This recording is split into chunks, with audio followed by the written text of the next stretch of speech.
بسم اللہ الرحمن الرحیم۔ معزز ناظرین و سامعین، السلام علیکم ورحمۃ اللہ۔ میں عبدالحق معلم اردو اکیڈمی کے ساتھ آپ کی خدمت میں حاضر ہوں۔ آج ہمارا موضوع ہے اسم بلحاظ جنس، یعنی اسم کی اقسام جنس کے لحاظ سے۔ تو ہم یہ پڑھ چکے ہیں حصہ نمبر 1 میں کہ اردو میں جنس 2 ہیں، مذکر اور مؤنث، جسے ہم تذکیر و تانیث بھی کہتے ہیں، یعنی اسم بلحاظ جنس تذکیر و تانیث۔ اب تذکیر و تانیث کی مزید 2 صورتیں ہیں، حقیقی تذکیر و تانیث یعنی جاندار اشیاء کی تذکیر و تانیث۔ رب تعالیٰ نے اس کائنات میں جاندار کے جوڑے جوڑے بنائے ہیں، یعنی نر اور مادہ کی شکل میں، نر مذکر یا تذکیر، مؤنث یعنی تانیث یا مادہ۔ تو نہایت آسان ہے۔ آج حصہ نمبر 2، حصہ اول میں ان کی مکمل تعریف وضاحت موجود، تو آج حصہ نمبر 2 ہے اور سبق نمبر 46 ہے۔ آپ دیکھ رہے ہیں کہ آج ہمارا سبق نمبر 46 اور تذکیر و تانیث کا حصہ نمبر 2۔ حقیقی تذکیر و تانیث کی 2 صورتیں ہیں۔ صورت کا مطلب ہے اشکال یا شکلیں ہیں۔ نمبر 1، انسان کی تذکیر و تانیث، تذکیر یعنی مذکر، تانیث یعنی مؤنث، انسانوں میں مؤنث یعنی مذکر و مؤنث۔ اور نمبر 2، حقیقی تذکیر و تانیث کی دوسری صورت حیوان، حیوان کا مطلب ہے جانور، چرندے پرندے، ان کی تذکیر و تانیث۔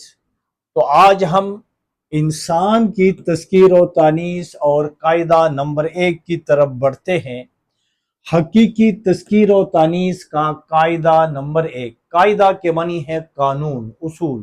آج قانون نمبر 1 ہم پڑھیں گے۔ اردو میں بعض اسما تو آپ جانتے ہوں گے، اسما اسم کی جمع ہے یعنی نام۔ اصل قواعد یعنی گرامر کی اپنی ایک زبان ہے یا الفاظ ہیں، وہاں پر کبھی بھی آپ لفظ نام نہیں سنیں گے، بلکہ اسم اور نام الفاظ مترادف ہیں۔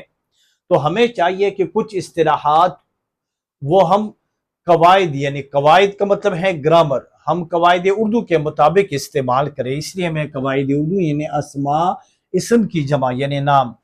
اردو میں بعض اسما کے ساتھ علامت جنس متصل نہیں ہوتی۔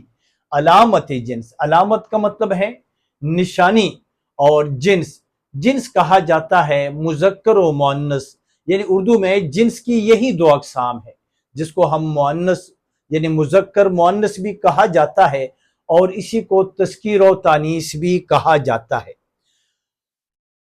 علامت جنس، علامت کا مطلب ہے نشانی، اور یہاں تھوڑی سی وضاحت میں کرتا ہوں، یہ آپ ذرا غور سے دیکھیں کہ علامت جنس کیا ہے۔ علامت جنس یعنی اسم آپ سمجھدار ہیں کہ اسم قواعد کی زبان میں نام کو کہا جاتا ہے، یعنی وہ نام جس کے آخر لڑکا بکرا میں آخری حرف، اس میں آپ آخری حرف دیکھیں گے، اور یہی آخری حرف بطور علامت ہم استعمال کرتے ہیں۔ اس سے ہم پہچان کرتے ہیں کہ یہ لفظ مؤنث ہے یا مذکر ہے۔ تو آخری حرف ہمارے پاس یہاں پہ آپ دیکھ رہے ہیں، آخری حرف ہمارے پاس کیا ہے؟ الف ہے۔ یہ الف جو آخری حرف ہے، اسی الف کو کہا جاتا ہے علامت جنس۔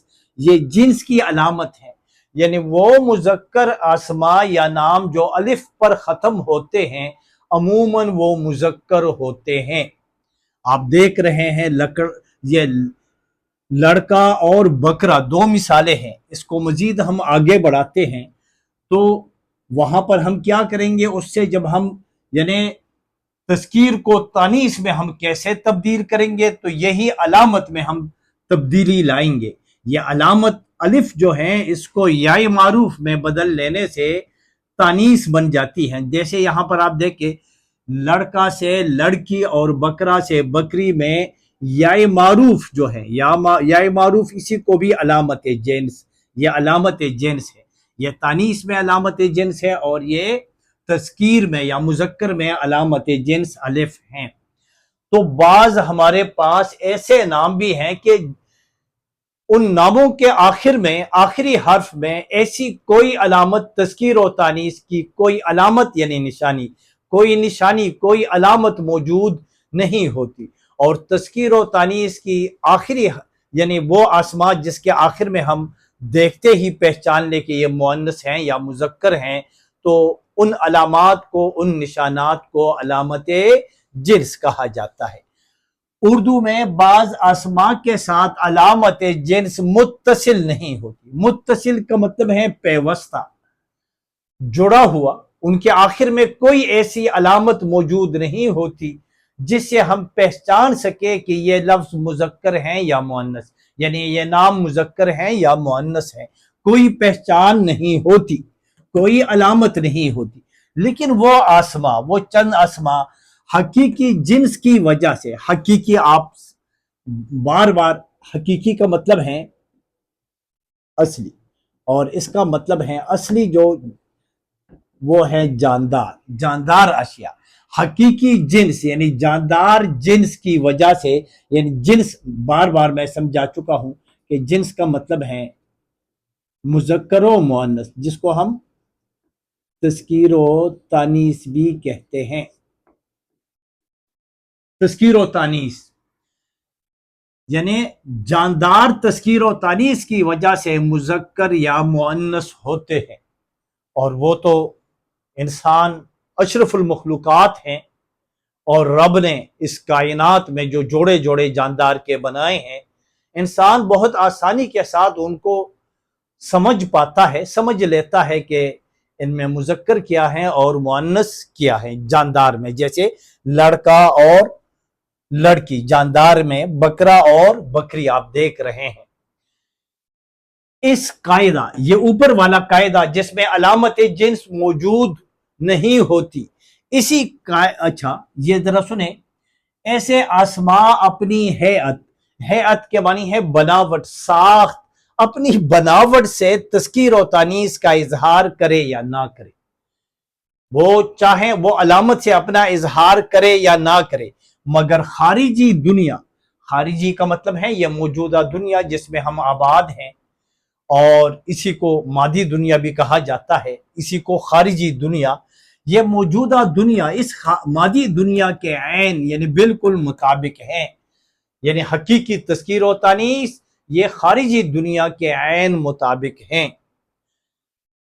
اور اسی قاعدے کے مطابق مذکر و مؤنث کے لیے پھر ہمارے جو اہل زبان ہیں، ماہرین ہیں، ہمارے اساتذہ ہیں، انہوں نے جدا جدا الفاظ بنائے ہوئے ہیں، تو وہاں پر جہاں پر علامت نہیں ہوتی وہاں پر جدا جدا الفاظ پہلے سے اردو میں رائج ہیں، یعنی وہاں پر بھی ہمیں کوئی مشکل پیش نہیں آتی، یعنی ہمارے جو اہل زبان ہیں، ماہرین ہیں، انہوں نے پہلے سے ان کو علیحدہ کیا ہوا ہے۔ تو جدا جدا الفاظ، کس کے لیے جدا جدا الفاظ؟ یعنی مذکر و مؤنث کے لیے جدا جدا الفاظ اردو زبان میں موجود ہیں۔ ذیل میں، ذیل کا مطلب ہے نیچے، نیچے ہم یہ جو لکھ چکے ہیں، ذیل میں اسی قاعدے کے معنی ہے قانون کے تحت نیچے مذکر و مؤنث کے لیے الگ الگ یعنی جدا جدا الفاظ، الگ الگ الفاظ موجود ہیں۔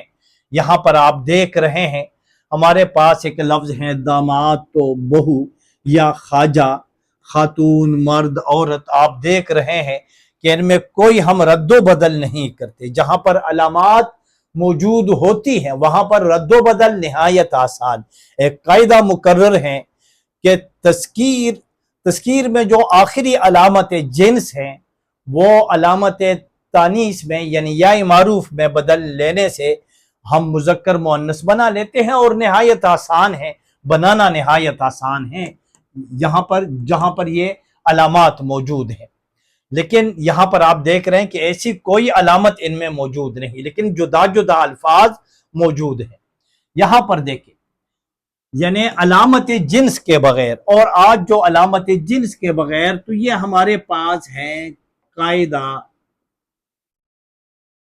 یہ قاعدوں کا سلسلہ آگے ہم بڑھائیں گے انشاءاللہ. آپ دیکھیں گے کہ یہ سلسلہ آگے بڑھے گا، اور میری کوشش ہوگی کہ اس مشکل کو ہم آسان کر دیں، اس پیچیدگی کو ہم آسان کر دیں. اور یہ آسان ہے بھی، تھوڑی سی محنت. وہ اردو میں کہتے ہیں ہمت مردہ مدد خدا. انسان ہمت کرتا ہے تو پھر خدا کی مدد آ جاتی ہے اور انسان کو کامیابی ملتی ہے. وہ ایک اور اردو میں کہاوت ہے، خدا ان کی مدد کرتا ہے جو آپ اپنی مدد کرتے ہیں. تو انشاءاللہ ہم اپنی مدد آپ کہتے ہیں وہ سیکھیں گے. علامت جنس کے بغیر مؤنث و مذکر کے لیے مخصوص یعنی خاص الفاظ موجود ہیں، اور یہ نیچے ہم لکھ چکے ہیں. یہاں پر آپ دیکھیں باپ تو ماں، باپ اور ماں ان میں کوئی مشابہت نہیں ہے. جیسے آپ نے دیکھا لڑکا لڑکے، تو ان میں کافی مشابہت ہے. مشابہت یہ ہے کہ صرف آخری حرف میں ہم نے تبدیلی یا ترمیم کرنے سے اس کو ہم نے تانیث میں بدل ڈالا یا مؤنث ہم نے بنا لیا، تو وہ نہایت آسان ہے. لیکن یہاں پر وہ آخری حرف میں وہ یعنی پہ جو ہیں یہ علامت جنس نہیں ہے. ماں کے آخر میں بھی نون غنہ بھی علامت جنس نہیں ہے. اردو میں اب جیسے بہت سارے الفاظ استعمال ہوتے ہیں جس کے آخر میں نون غنہ تو موجود ہیں لیکن وہ مذکر ہے، مؤنث نہیں ہے ماں کی طرح. جیسے اردو میں ہے میاں، وہ میاں خوش رہو ہم دعا کر چلے، وہ میر تقی میر کا بڑا مشہور اور مطلع شعر ہے. فقیرانہ آئیں صدا کر چلے، میاں خوش رہو ہم دعا کر چلے. میاں اب معشوق دوست کو بھی کہا جاتا ہے، محترم جناب کے معنوں میں بھی استعمال ہوتا ہے. میاں بیوی، میاں خاوند کے معنوں یعنی مذکر کے معنوں میں استعمال ہوتا ہے. اور میاں ہم دیکھ رہے ہیں اللہ، میاں اللہ کے لیے بھی اردو میں مستعمل ہے. تو آپ دیکھ رہے ہیں کہ یہاں پر یہ نون غنہ یہ علامت جنس نہیں ہے، یہ ایک علیحدہ علیحدہ الفاظ بنے ہوئے ہیں. اسی طرح ابا اماں یا ابو امی، میاں بیوی یا میاں بیوی، اور نواب بیگم. اسی طرح یہ آپ دیکھیں مذکر و مؤنث یہ بھی جدا جدا الفاظ ہیں. ان الفاظ کے درمیان کوئی ایسا یعنی لڑکا لڑکی یا بکرا بکری ایسا نہ ایسی مشابہت، نہ یکسانیت، اور نہ ترامیم تردد یعنی تغیر و تبدل وہ موجود نہیں ہے. یعنی ایسا ہم نہیں کرتے کہ مذکر میں ہم تغیر و تبدل کر کے یعنی تبدیلی یا ترمیم کر کے اسی کو ہم مؤنث بنا لیں، ایسا نہیں ہے.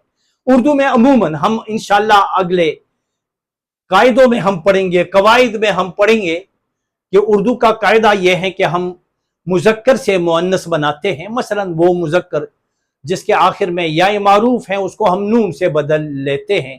جیسے بنگالی بنگالن، پنجابی پنجابن، تو آپ دیکھ رہے ہیں، یا مالی مالن، تو آپ دیکھ رہے ہیں. لیکن یہاں پر ایسا کوئی قاعدہ، یہاں پر کوئی ایسی علامت جنس موجود نہیں ہے.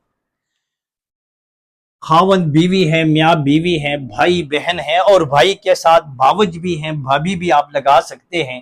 بہنوئی کے ساتھ آپا ہے، باجی ہے، ہمشیرہ ہے، تو وہ تمام کے تمام درست ہے. مثلا اگر یہ آ جائیں، آپ دیکھیں کہ ایک جگہ پر تو آپ دیکھ چکے ہیں کہ بھائی بہن، ٹھیک ہے، تذکیر و تانیث آپ نے درست بنایا. اگر بھائی کے ساتھ بھابھی بھی کر دے تو تب بھی کوئی حرج نہیں ہے. یہاں پر آپ دیکھیں داماد، داماد یعنی بیٹی کا خاوند، اور بہو وہ بیٹے کی بیوی یا بیگم. داماد بہو، خواجہ اور خاتون، اسی طرح یعنی مرد کے لیے بطور احترام، اور اسی طرح خاتون عورت کے لیے بطور احترام. پھر اس کی جمع ہم خواتین بناتے ہیں، اور عموماً یہ لفظ ہم سنتے ہیں. کہیں پر بھی کوئی تقریب ہو، کوئی محفل ہو، تو معزز خواتین تو ہم مردوں کے ساتھ. یہاں پہ ہے مرد عورت ہیں، بادشاہ ملکہ ہے، تو آپ دیکھ رہے ہیں بادشاہ اور ملکہ. ملکہ کے معنی ہے وہ بادشاہ کی بیگم، اور اردو میں وہ مستعمل ہے